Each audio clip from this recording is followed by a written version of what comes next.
To quickly recap, my fifth favorite Batman picture is 1992's Batman Returns, while the occupant of my number 4 spot is 2005's Batman Begins. If you'd like to hear my specific thoughts on those matters, just click on the link in the description to watch part 1 of this mega mini series of videos. My number 3 and 2 spots are basically interchangeable. I go through phases of preferring one ever so slightly over the other. I subjectively kind of prefer the first of the pair, but then I'm reminded of certain elements that make it clear that the second of the pair is probably an objectively superior picture. We shall tackle them chronologically. Whilst I anecdotally recall many folks greatly anticipating 2012's The Dark Knight Rises, I also remember a large number of individuals stating vehemently that The Dark Knight and Joker simply could not be topped, so they kind of shunned Rises prior to seeing it themselves. And although Dark Knight is technically an objectively better flick, primarily in terms of narrative and thematic cohesion, Rises is, in my opinion, an extraordinarily worthy successor, while it was largely very well received and made $1 billion at the box office. As much as I'm typically not a proponent of bigger is better, mainly when it comes to sequels, in this particular instance, I dig the raised stakes, which are undeniably higher than they've ever been in this trilogy. In fact, the picture's opening sequence is potentially the most cinematic and grand in terms of scope. It commences the movie with an absolute bang. The ambitious filmmaking, a la the genius that is Chris Nolan, is so admirable and awe-inspiring, as is his continuing usage of practicality, including miniatures. The man is so fucking versatile. This was undeniably the Nolan film that made me care most about and empathize most with billionaire Bruce Wayne, while Michael Caine turns in a heartbreakingly good performance in his final turn as Master Wayne's loyal butler. I also believe it to be safe to say that this Zimmer musical score is my favorite of this trio of chapters. We get a couple great additions here in the form of the brilliant Joseph Gordon-Levitt's John Robin Blake, protege of both Gordon and Bruce/Batman, and the incredible Anne Hathaway, who plays the badass and morally conflicted Selina Kyle/Catwoman. Though unquestionably my favorite aspect of this movie is Mr. Tom Hardy, one of my all-time favorite actors, and his commanding and now iconic portrayal of Bane. While Joker was primarily psychological, Bane is a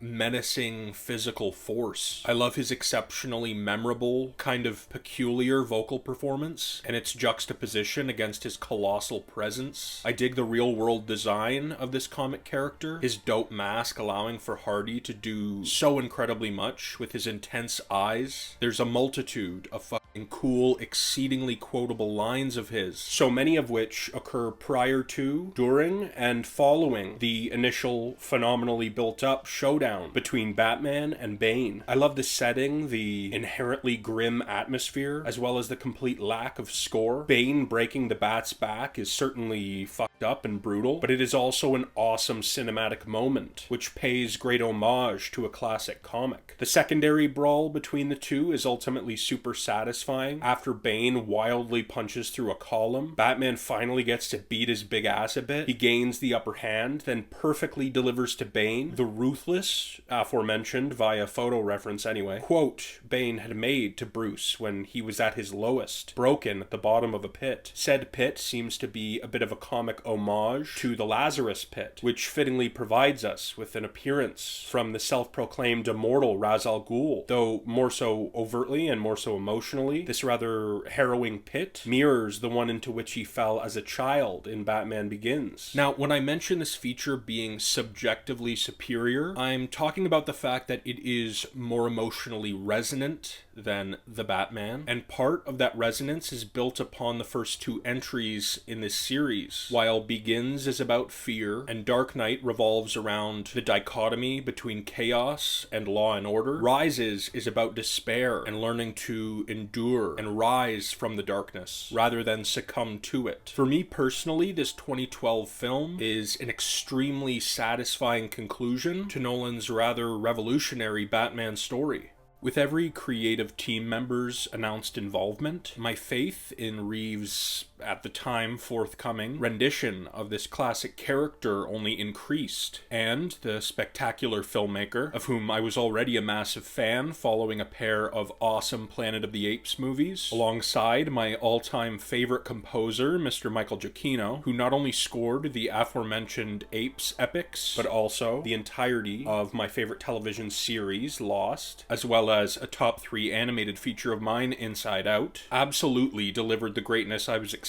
I dig the deconstruction of the concepts of both vengeance and justice, while the cinematography is probably the most consistently captivating when compared to the others within this franchise, which also have their fair share of magnificent shots. I really bloody dig the slow burn aspect at play here, alongside the gradually unraveling, mystery-laden narrative. The performances are strong across the board. Robert Pattinson brings his own kind of gothic aura, which is more so in the vein of Keaton rather than Bale, but it's still very much its own entity. I recall an abundance of dopes writing Pattinson off before even a single still of him was released, reminiscent of people's prejudgment of Ledger's Joker casting. I suppose ye old Twilight haters failed to look at the man's IMDb page, which will quickly inform you of how much work he's done in the past decade-ish, helmed by some of the greats, including Robert Eggers and Christopher Nolan. Zoe Kravitz gives us a brave, persistent, and badass Selena Kyle. Paul Dano provides this brilliantly creepy portrayal of the Riddler, while Jeffrey Wright's portrayal of Lieutenant Jim Gordon, Batman's right-hand man essentially, has gravitas, his role thankfully being as prevalent as Oldman's iteration. Andy Serkis is perpetually great, and his turn as Alfred Pennyworth is no exception. Not to mention, I really enjoyed John Turturro as the quietly sinister mob boss Carmine Falcone. The Batman's collection of action sequences is incredibly strong. I can't count the number of times I've watched the thrilling car chase with the Penguin, about whom I've uploaded many a video. Then there's the pretty fucking fantastic, often visceral scene taking place in the ceiling of Gotham Square Garden. A little tech-centric touch, which was creatively effective. The surveillance lenses, which can capture images that Bruce and Alfred can later analyze. Multiple fun detective-y elements are featured throughout the piece, essentially all of which being fueled by the Riddler's rather elaborate plot. The noir-esque story is so sure of what it is. It feels very much like a clear, singular vision, and my anticipation for the upcoming sequel is through the fucking roof. I hate to be potentially predictable, but it is what it is. 2008's The Dark Knight, which I was lucky enough to view at the cinema, is magnificent. It is the best within this superhero genre, the first of its kind to join the $1 billion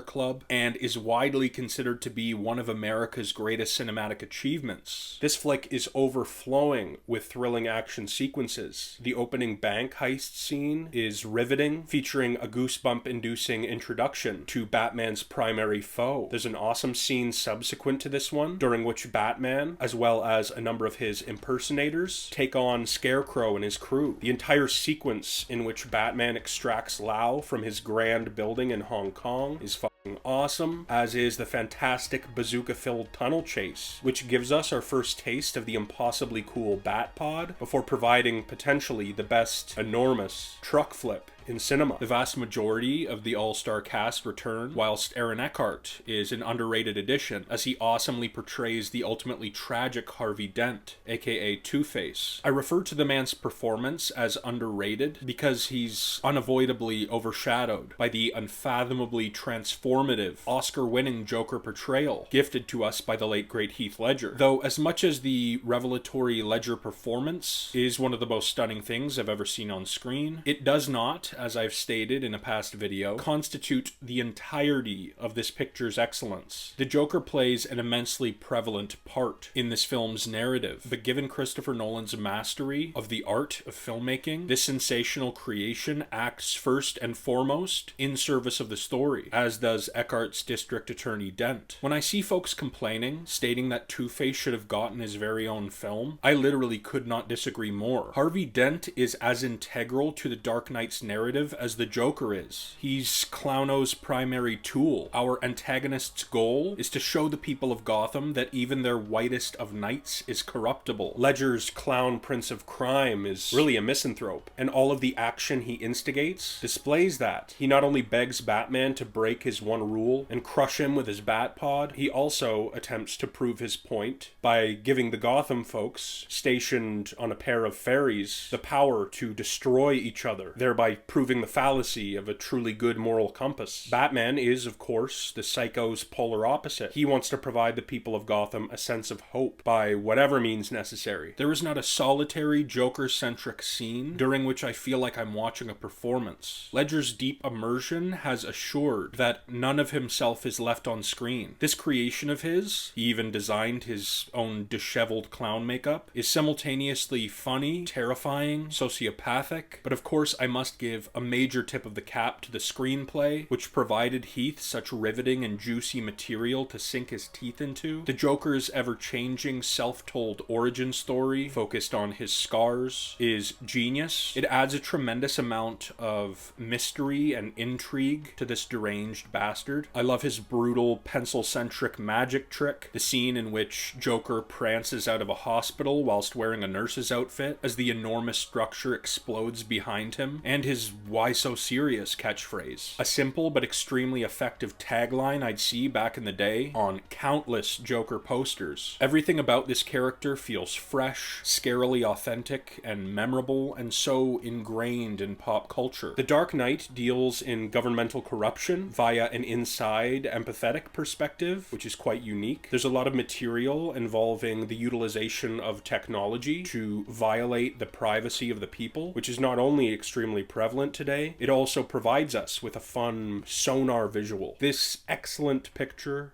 is epic. It's intense, and despite its relatively extensive runtime, it's intensely rewatchable.